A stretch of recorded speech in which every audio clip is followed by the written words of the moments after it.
Hi, this is Nancy Yearout, and welcome to my show, High Road to Humanity.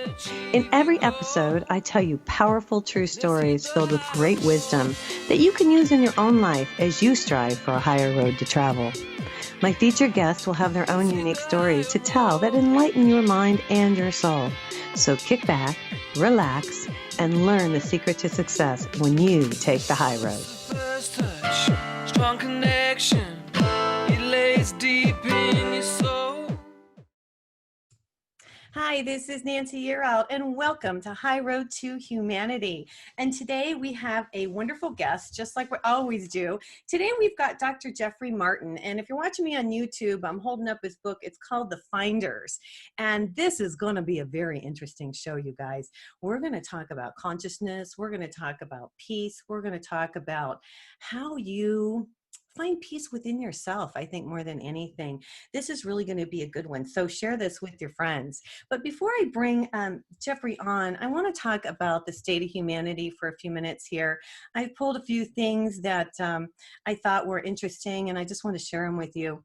There are more people killed in Kentucky, city of Louisville this year than ever before. I found this really quite interesting. With nearly 3 months left before the end of 2020, the city of Louisville has recorded more homicides this year than ever before. Really crazy stuff. I've been to Louisville. I've been to Louisville Downs, and this is just so surprising to me. It says a violent weekend which left 4 people dead pushed the total number of murders in Kentucky to 121, more than half of which remained unsolved as of Tuesday morning. It marks the biggest victim count in Louisville since 2016, when authorities recorded 117 homicides, according to WDRB. So there's also been, they say, 426 non-fatal shootings in Louisville this year, which is more than doubled than around the same time in 2019. So things are just not looking really good, the state of humanity there. And I just thought that was kind of shocking for a small town like that to have something like that occur. So that was kind of crazy. I also pulled up some other things. One thing I thought that was really interesting, it says the NFL hits 3 coaches and teams with large fines for not wearing face masks. This is interesting. The NFL has fined San Francisco 49ers head coach Kyle Shanahan and 2 other coaches for not following rules about keeping their faces covered. So it's affecting all of us. The COVID-19 is just affecting everybody, which is really kind of crazy out there. You know, I always like to pull up some good news because there's always room for good news. And I pulled a couple things up I wanted to share with you. Farmers plant over 2 million sunflowers, and they invite visitors to take a dozen home. I thought that was really cool. It says that a family in Wisconsin has planted more than 22 acres of sunflowers to bring a little light to these dark times. Well, that's pretty cool, you guys. And another thing I saw here was Kroger manager hires homeless woman who was sleeping in the store parking lot. I thought that was interesting. A manager at Kroger store in Nashville hired a woman who had been sleeping in the parking lot for more than a year. Wow, what a wonderful act of kindness. So there is some good things going on today in humanity, even though we've got a lot of craziness going on with the COVID and the election and all of that. We still have some positive. Now, let me give you a little bit of information about Dr. Jeffery Martin before we bring him on. He's a really interesting guy. He is the founder of the Transformative Technology Space, a serial entrepreneur and a social scientist who researches personal transformation and the highest forms of human well-being. This is really cool, you guys. Over the last 15 years, Jeffery has conducted the largest international scientific study of fundamental well-being, which includes the types of consciousness commonly known as enlightenment, non-duality, the peace that passes understanding, unitive experience, and hundreds of other terms. Now, this resulted in the first reliable cross-culture and pan-tradition classification system for these types of experiences. So let me give you a little more information. Jeffery is a best-selling author. He's an award-winning educator. He's authored and co-authored over 20 books. He has numerous other publications. His work has regularly been featured as leading academic conferences worldwide, as well as major public forums. So he's just done all kinds of stuff. He's done TED Talks. He's traveled all over the place. He's talked at Harvard, Yale, University of London. Hey, Jeffrey, welcome to High Road to Humanity. Thanks. It's great to be here. It's really nice to have you. I guess my first question is, tell us your story. What prompted you to study the happiness of people? Because that's what this is, right? Yeah, it was totally selfish. I was just looking to get happier myself, basically. So, I Okay. can't claim that there was some greater thing for humanity behind my impetus. I was your classic type A overachiever, Right. basically. And I Right. had, I just had sort of done everything that I thought people had ever told me that should make me one of the happiest people out there. And I wasn't unhappy. I wasn't miserable. Okay. But and I more or less had everything. But Like there still seemed to be material-wise, you people that had were it. happier than me. Well, so And when you say you had everything, you had the material stuff, the house and the car and the yeah, job and all that kind of stuff, is what you're saying. absolutely. Companies, not jobs. And people worked for me. I didn't work for them. Okay. And all of that, right? And Okay. so it was, I had a great lifestyle, to Okay. be sure. All right. But I couldn't help but notice that there seemed to be people out there that, despite all of that, were happier than I was. And so I thought, I'm going to try to figure this out. And I, did what you would normally do as an overachiever, right? Bought every course, tried everything out. Nothing seemed to really make that much of a dent. And so I thought, it's clearly possible. I guess I'm going to have to figure this out myself. And so I just changed my life to, I thought it would take maybe, a couple of years or something. Here we are 15 years later, Okay. still talking about this, but Right. so Well, that's yeah, the story. that's the story. So you bought a bunch of things. Now, I need to rewind a little bit. Did you grow up going to church? Did you believe I in did. God? Yeah. You My did. mom was actually she had a Christian TV missionary show. Whoa. And one of my uncles, she had 6 siblings. One of my uncles, they were all basically preachers or professors in Bible colleges, or they taught Okay. at other Christian schools, or, Okay. that And you type of thing. never, So on her side, it was very religious. On my dad's side, he was more or less an only child. So that was the only family that I was really in touch with, was on her side. okay. But when you grew up, did you were you in touch with God or a higher power or anything like that? Did you ever connect in that way? No, I basically felt rejected by God. Oh, It was this constant drumbeat of, just ask Jesus to come into your heart and you'll have this whole transformation. And, nothing ever seemed to happen to me when I did that. okay. And so, so I think I more or less grew up feeling like, Jesus didn't want me, Oh no. or that maybe Jesus wasn't real, is sort of, Oh wow. the other side of that. I mean, I'm not sure if it was, doesn't want me, or just, well, this, whatever this thing is that my parents seem to believe in, and all of my aunts and uncles and stuff. And, Yeah. I don't know that this is credible. Wow. So when you started to do this research, you call your book The Finders. I think this is really interesting. So Yeah. who are the finders? You did this research. Who are these people? Yeah. So what I started doing was just looking for the happiest people out there, and, ruling out Worldwide? sort of one population. Pardon? Worldwide? Worldwide? Yeah. Worldwide. Okay. Okay. All right. We had, that's one thing that distinguished this research, was that it was the first research like it that had, a large amount of resources behind it, Okay. because of what I'd done in my life up to that point. Ordinarily, you're like, a professor somewhere, and you scratching together a couple of nickels to try to do your research with. And basically, if it's not psychopathology, there's no money for it. Right. Because, the National Institute of Health and all of these people, they fund things that make sick people better. And so, if you're trying to research positive stuff like this, there's very little resources that are available to the average academic. But I was able to bypass that because I could just write checks all day long Okay.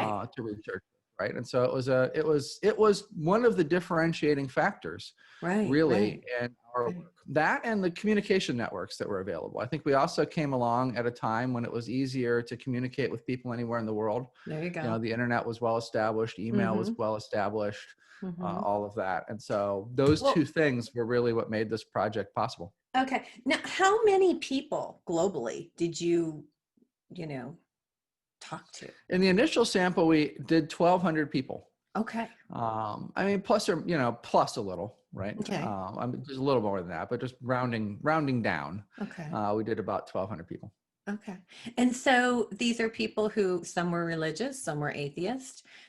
Some were Yep. wealthy, some were not. So what were the Yep. findings from all these people?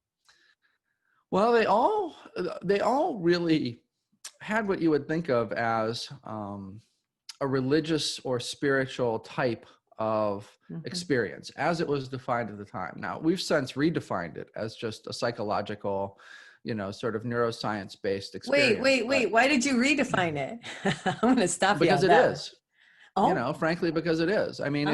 if it's 1,000 years ago and you Uh-huh. don't have a frame of reference for what the brain is, Okay. and what the brain's networks are, right? You're going to call something one thing, and sort of misjudge it in a way, in the same way that science has progressed in every other area, right? I Oh, mean, interesting. what people thought about the weather 1,000 years ago, or what people thought about, Yeah. medicine a Yeah. 1,000 years ago, and whatever else. We've basically updated all of it. This is one area that just kind of nobody got around to updating, except so we Okay. were the first ones to sort of do it. Well, this is really interesting because I have my take on it too. So when we come back, we're going to go to commercial break here, you guys. When we come back, we'll talk to Jeffery some more about this and find out who the finders are. If you're watching me on YouTube today, I'm holding his book up. I picked this up on Amazon. And do you have a website that we can find you at, Jeffery? What's your website? Sure. The research can be found at nonsymbolic.org. I can be found at drjeffreymartin.com. Perfect. Hey, you guys, this is Nancy Yearout. This is High Road to Humanity, and we will be right back.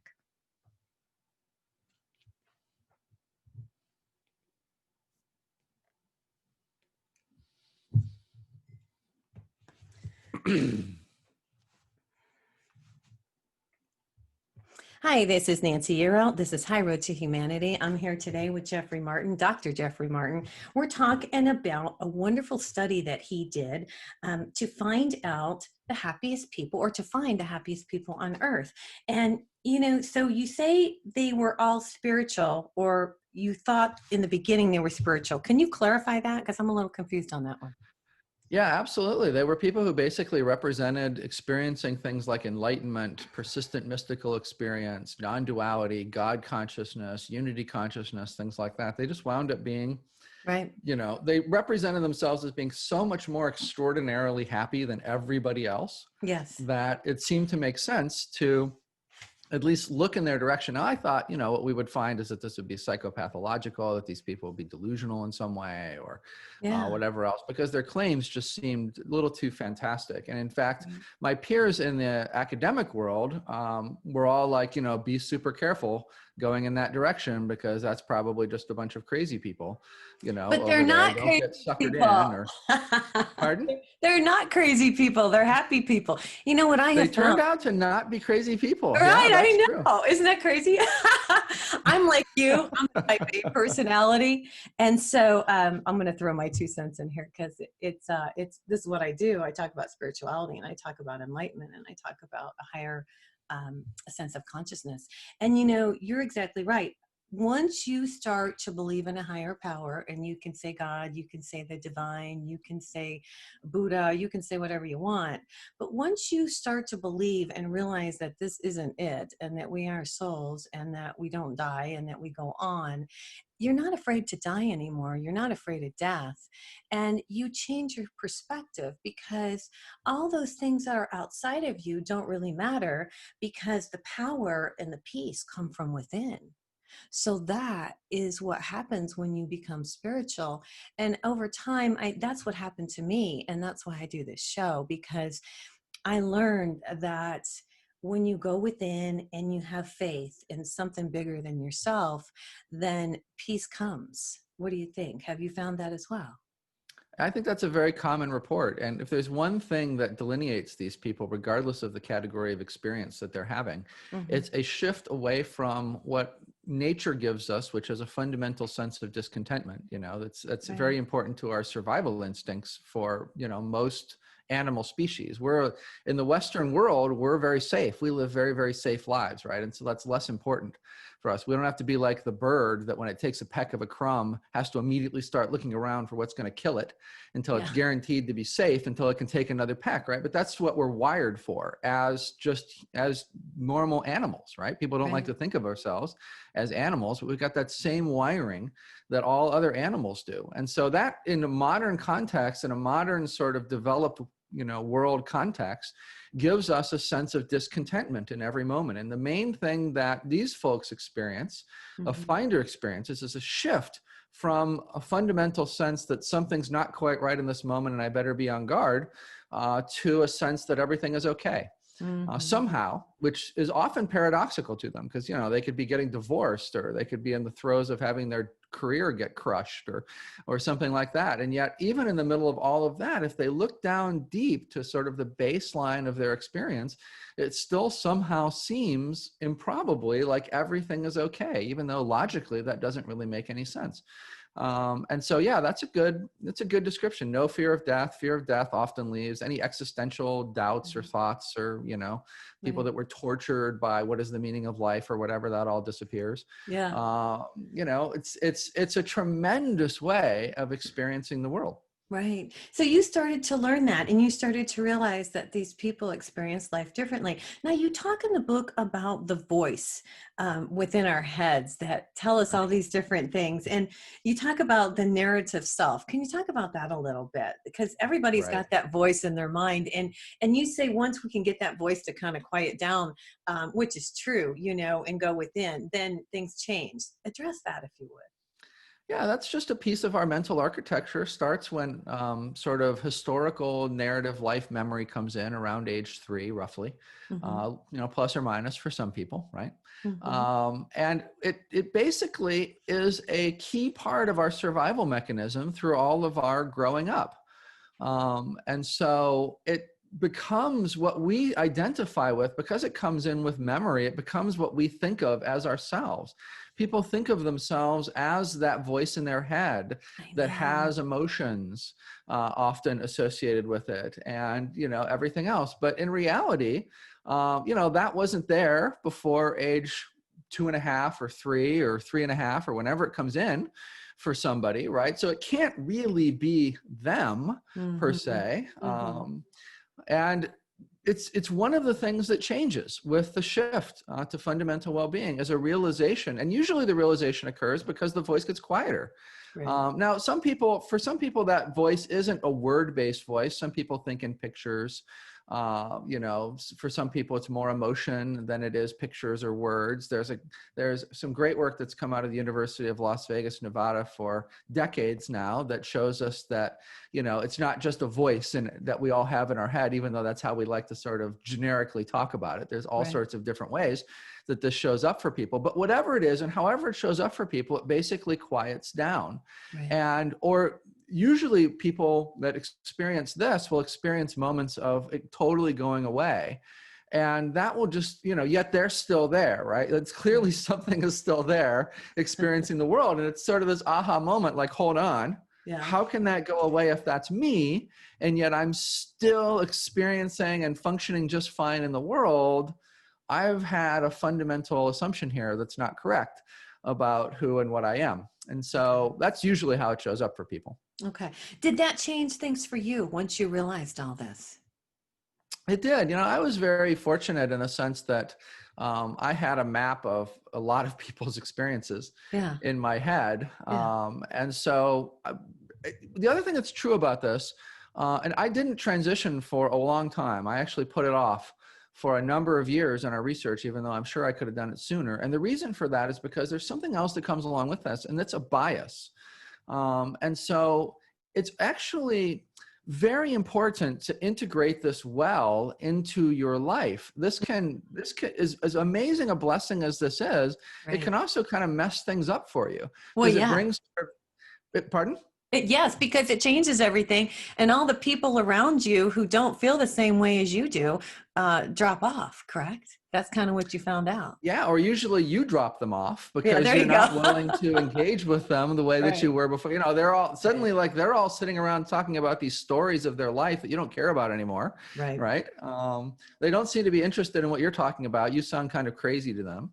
Mhm. And so, you know, so we actually had to create a follow-up experiment that looked at how people could integrate this optimally into their life and not make these mistakes, like not go and immediately talk to their spouse about this thing that had happened to them, because that can cause real problems in the relationship with their spouse, especially if they land so deep that they no longer experience love, right? There's a category of this experience where you don't experience love No, I anymore. don't know But about imagine that. you go and talk I to your don't know spouse and about you say, that. honey, I don't love you anymore, Well, you okay, know? hold on, hold on. Let's talk about this. Let's talk about this.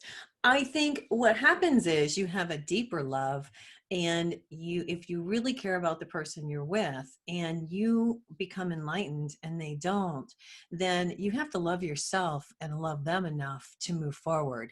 If they're willing to come up to that level and go within and try to find themselves too, because I think that's what we're all doing. We're going within to elevate our consciousness. And when we do that, it does change. Some people like themselves just the way they are and they don't want to change. I bet you found a lot of that.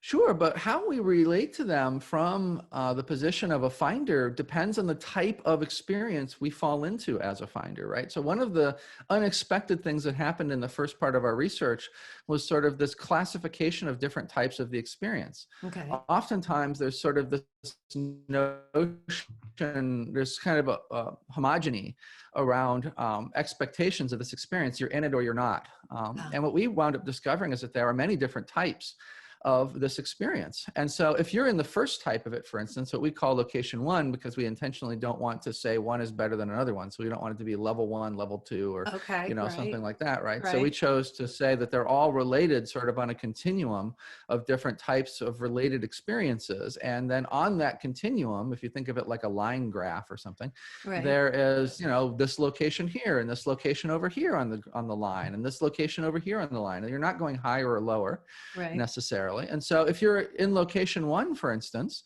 you know, whether or not your spouse wants to engage in any of that, or it doesn't really matter, you still have a lot of personal love for them. The love hasn't become an impersonal type of love yet, right? Just speaking about love, in location two, it does become a sort of an impersonal type of love. In location three, it often becomes a universal love or sort of a divine love or whatever Okay. else. Obviously, how you relate to people, and in location four, that love falls away.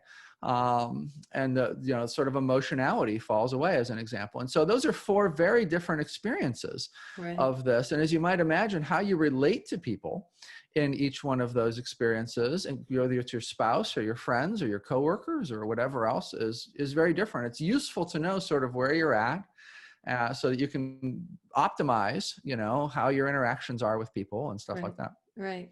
Well, you know, and I want to find out a little bit more about, you said you waited before you transitioned. And I want to talk a little bit more about that, because it does change things. If you're with someone and you're doing this work and they're not doing this work, even though you may share some of this with them, they may not even know what you're talking about, or won't even be able to relate because they're not even interested in what you're trying to do. Anyway, you guys, we're getting ready to go to commercial break here. This is Nancy Yearout. This is High Road to Humanity. I'm here today with Dr. Jeffery Martin. We're talking about the finders. Are you a finder?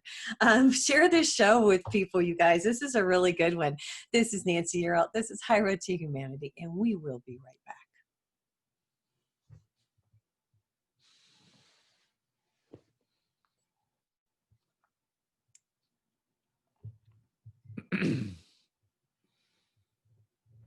Hi, this is Nancy Yearout. This is High Road to Humanity. I'm here today with Jeffery Martin, Dr. Jeffery Martin.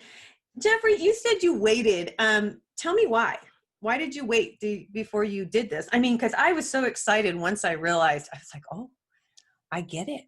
I've got it.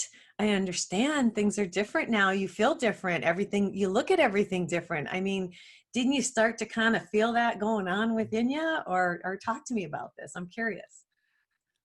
As I was researching people, I realized that this brought a profound sense of truth with it, with Yeah. people, and that often produced a strong bias in them, Mm, often in the direction of the form of the experience that they themselves experienced.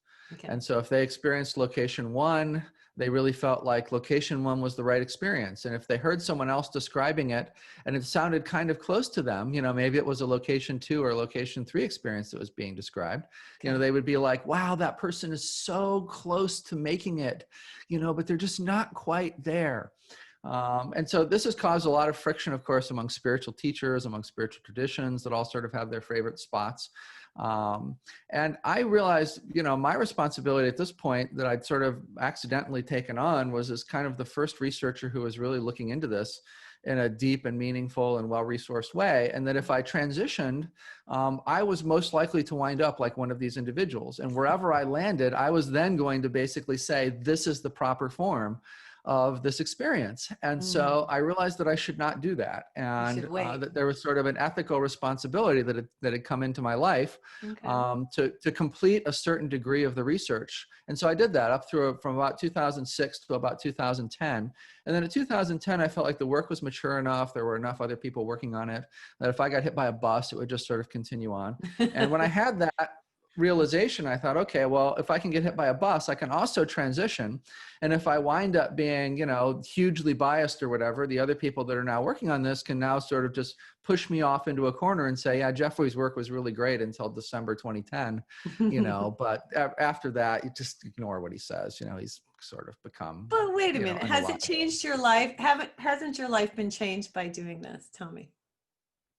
It has, yeah, of course it's changed. I've experienced all of the same benefits. Yeah. And on the other side of it, because I knew about that sense of bias, Yeah. I was able to build in a very strong feedback system around me to really sort of beat it out of me, if you will, Yeah. and to make sure that I wasn't falling into it to the greatest extent that's possible. And so that frankly turns out to be really, really useful, not just for me, but for other finders in general. Because one of the things that voice in your head provides is a lot of introspection, a Mm, lot of sort of self-referential viewing of yourself. It mhm. doesn't just torture you over whether you should wear the blue shirt or the pink shirt, Well, and whether yeah, the person that you're going to meet with, is going to think less of you if you're in the blue shirt than the pink shirt, and all of the crap like that it does. It you kind also of get past provides a that. tremendous, Yeah, pardon? but you kind of get past all that stuff. It really doesn't matter anymore. Don't you find that you're happier,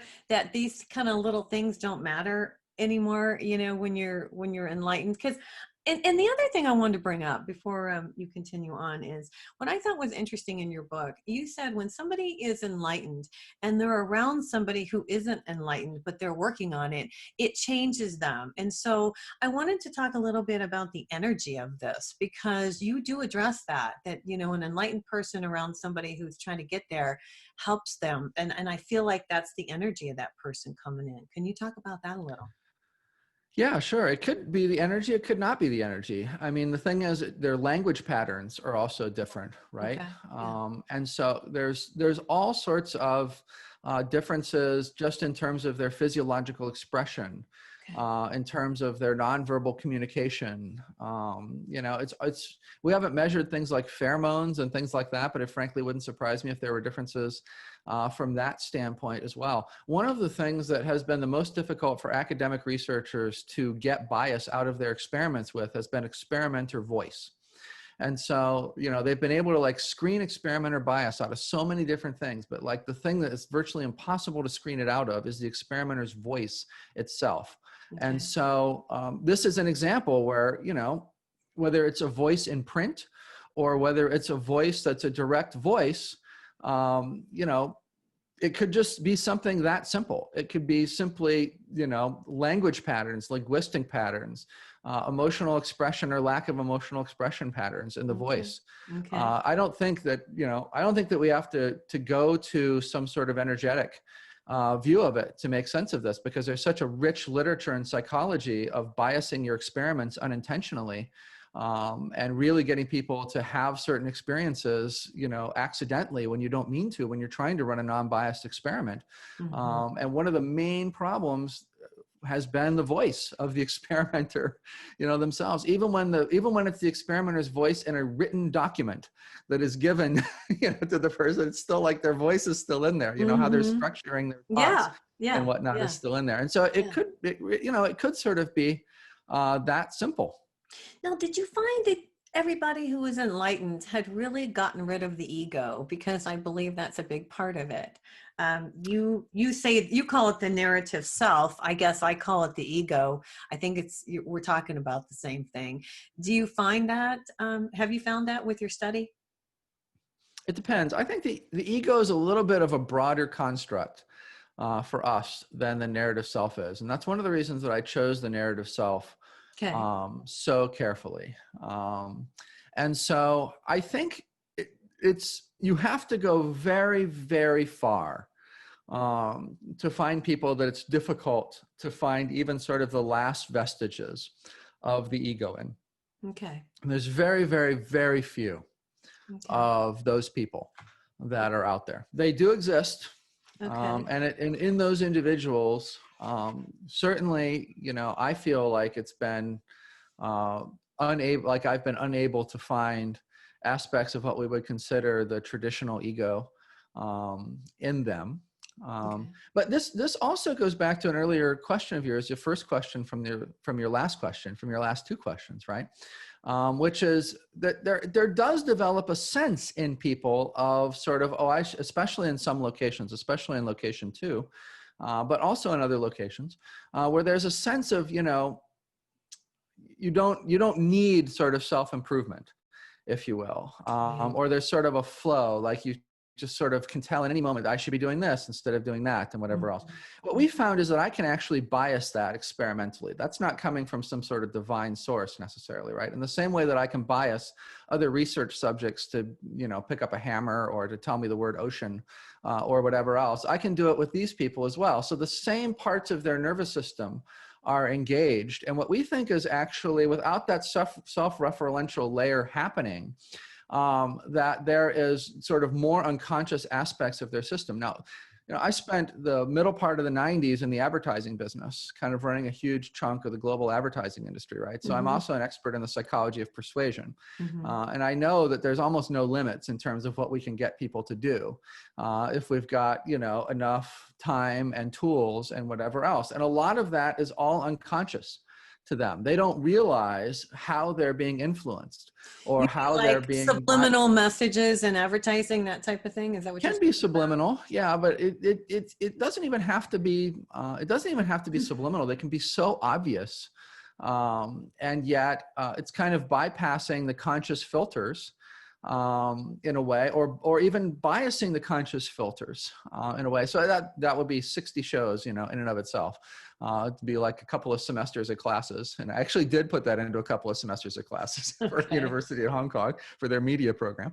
But the gist is that I think what's happening with finders is that a lot of this unconscious programming stuff that is often tamped down and sort of reevaluated and, whatever else at a conscious level when they have that conscious, narrative self-feedback loop going. Without that narrative self-feedback loop, that it's just sort of the unconscious stuff that's welling up. And so it depends massively on what someone had programmed into them, right?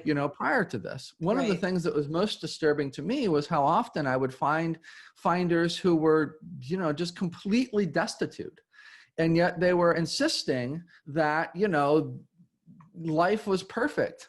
Exactly as clearly they needed, healthcare. Well, that's like Mother Teresa, though. You gotta look at it from that aspect. Well, but Mother Teresa had an infrastructure, right? Well, Mother Teresa had donations coming in. She had people taking care of her. She was not sleeping under a bridge, or she wasn't losing her house, and she also appears to have gone through a point where she was a finder and then was not a finder.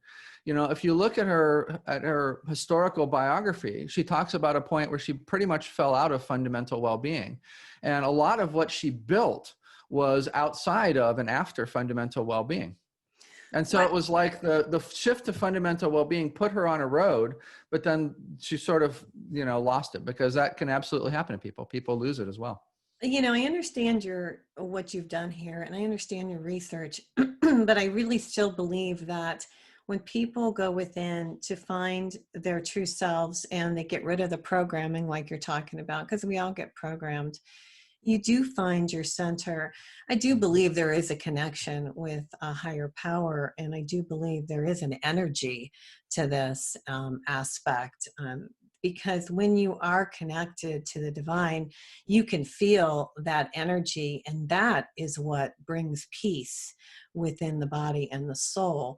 And when the soul is at peace, then, you know, the body, of course, reacts that way. It's happier. So I just, I don't know. I know you've done a lot of research on this, but I just wonder, again, I'm back to the energy, and I'm back to the connection with the divine. You know, we had to look at all of that for sure. Yeah, I just think that's I think that's a huge piece here.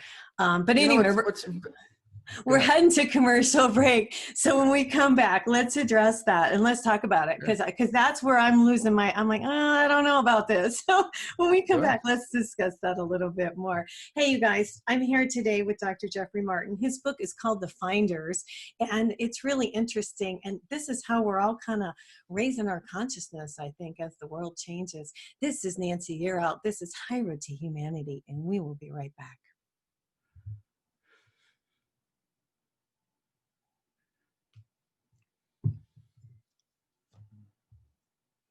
Hi, this is Nancy Yearout. This is High Road to Humanity. I'm here with Dr. Jeffery Martin. Jeffrey, talk about what I'm talking about, the connection and the energy and with the divine. You said you had a lot of that and you researched a lot of that. Tell me your findings. I'm a little curious here.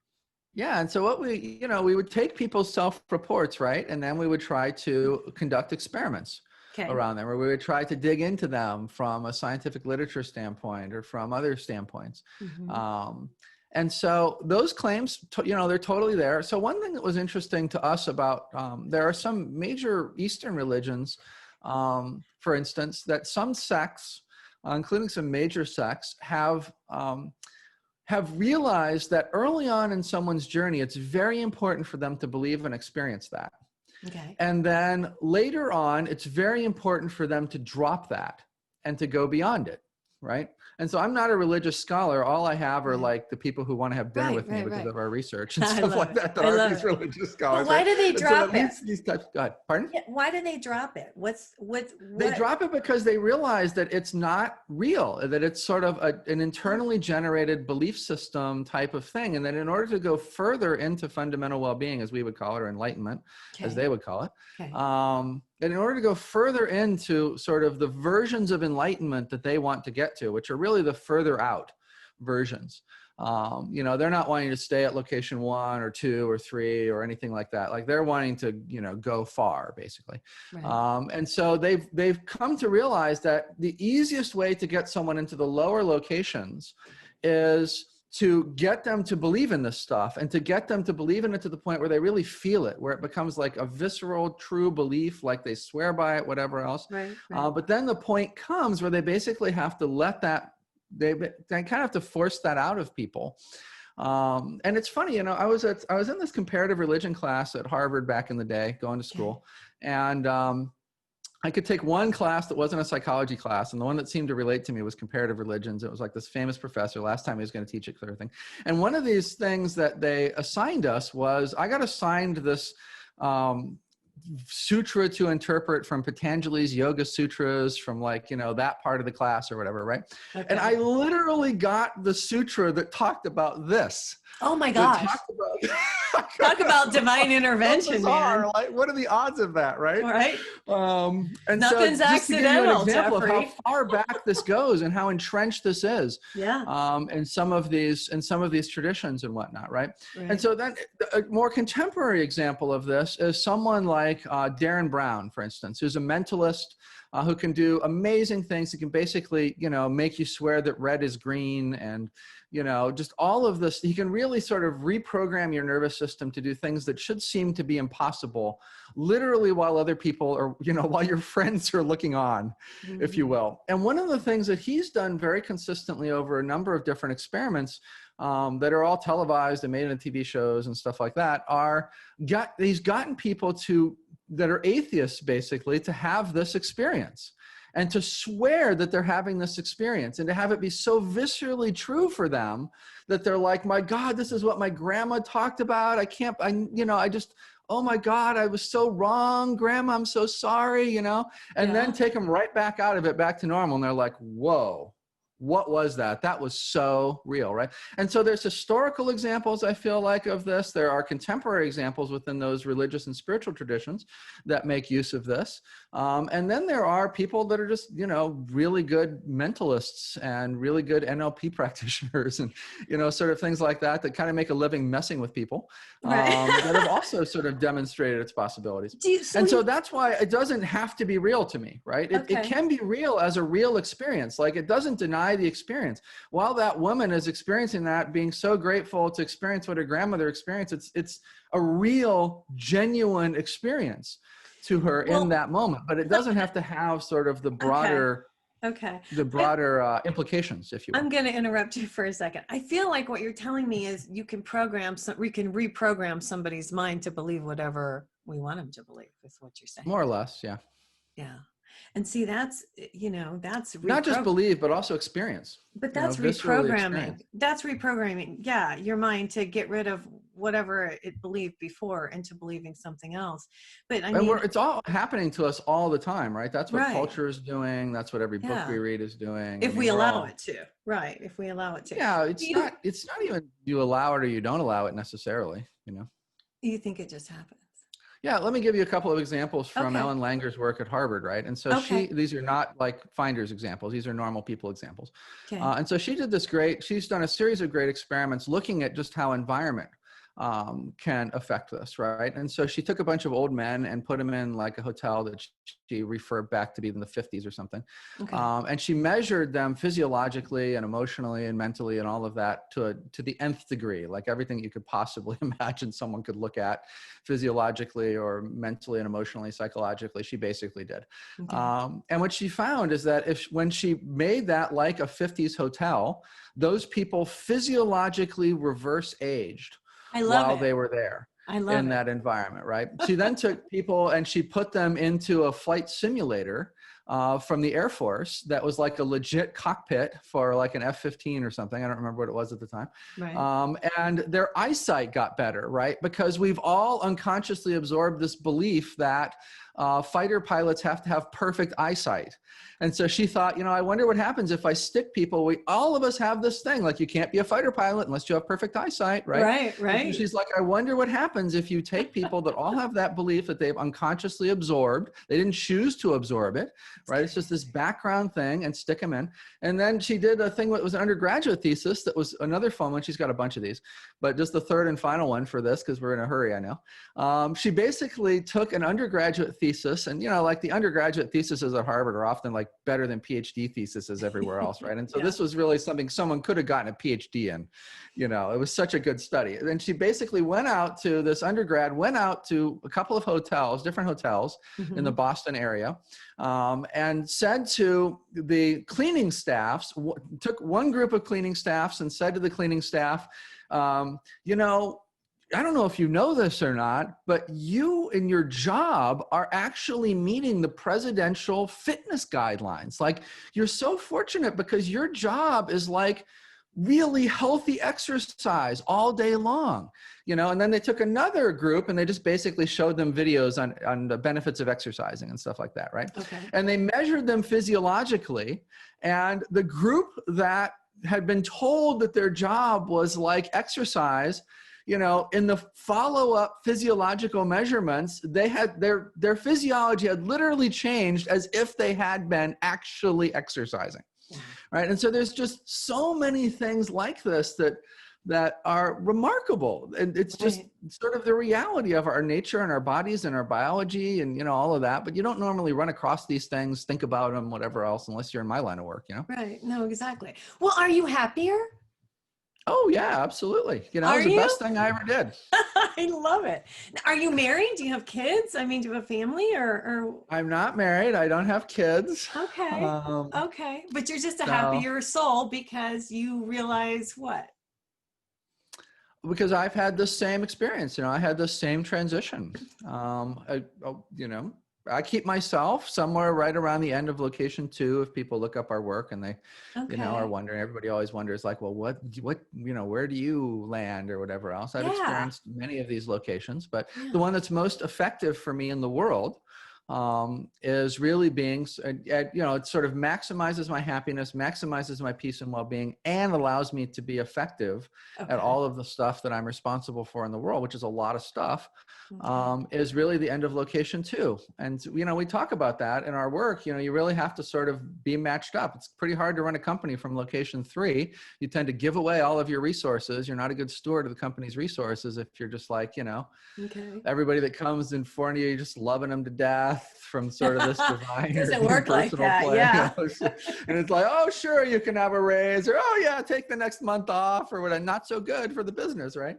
And so you do have to sort of figure out where you're at, figure out what's appropriate for your life, and sort of choose the type of this, we think, that optimizes all that. So you have a program. So if people want to become a finder, what do they do? Yeah, so we had a problem when we wanted to research before and after. Those first 1,200 people, they were already in it. But of course, the day comes when you want to measure people before, during, and after it. And so by that point, I knew everything all around the world, all the methods, all of that. And I knew that there was nothing that could work financially for us. If you're spending $2,000 to $3,000 per neuroscience subject, and like maybe 1% of them will transition, that's a guaranteed failure financially for any sort of scientific project, right? And so we had to basically come up with a protocol that had a higher success rate, just in order to do the research. And so that research is now all done. And so what we've done is we've just kept those out there, basically. And so there's 2 programs people can look up, and all they are is our research protocols. One is called the Finder's Course, which is a 3-month-long program. And the other one is 45 Days to Awakening, which is a 6-week program. The Finder's Course. Do this online, or what do they? They do it online from all over the world. Yeah. So they go to practice-based. It's not theory-based. What website do they go to? And so to sign up for this? They can go to finderscourse.com. They can go to 45daystoawakening.com. If someone thinks they're a finder, we have a free mini course for them at explorerscourse.com. That was our experiment in, helping people to optimally sort of integrate it into their lives and not wind up sleeping under a bridge. And, all that. I love it. I love it. Hey, listen, we're running out of time here. We're only an hour show, but I'm so excited that you came on today. And people, if they have questions for you, can they email you, or how do they get in touch with you? Yeah, really any of those websites. They can find you and they can ask questions. And Google, you Google me and I come up with like a million links. You're so great. Okay, cool. You guys, I'm easy to find. The book is called The Finders. If you're watching me on YouTube, it's really an awesome book. There was so much to this, and it was really, really interesting. There were so many interesting things that you came up with in here. I found it fascinating that you did this work, and I think it's great. I'm going to ask you one more final question before we get out of here today. Do you see consciousness being raised? Do you see people changing? Do you see everything that's going on? Do you see a difference in people? I think it's polarizing, in the same, you have platforms like Facebook that are definitely increasing the narrative self and the strength of the narrative self. In the majority of the population. And so I think there's a strengthening that's going on for a large percentage of the population in terms of their narrative self. Okay. And it's almost like there's some sort of balancing effect on the other side from a fundamental well-being side, where you do see after about 1996 in our data, more people transitioning to fundamental well-being about the time that it became possible to learn more methods and to learn more about fundamental well-being. Okay. You know, the internet had sort of matured by 1996 to a certain point, and information began to become more available. And so the availability of that information appears to also have, you know, been significantly increasing the number of people that experience fundamental well-being. So I think it's both, you know, I don't think there's some big tidal wave going towards the fundamental well-being side, unfortunately. Okay. But you it's see definitely increasing. Okay, cool. Well, that makes me happy. I think so too. I'll tell you that. Well, listen, it's really great to have you on the show today. I'm really glad you came today. And you guys, if you want to pick up this book, it's called The Finders by Dr. Jeffrey A. Martin. This is Nancy Yearout. This is High Road to Humanity. And join me next week. We'll have another fabulous guest on. Thanks so much and have a great day. Take care. Connect the dots and keep the motion.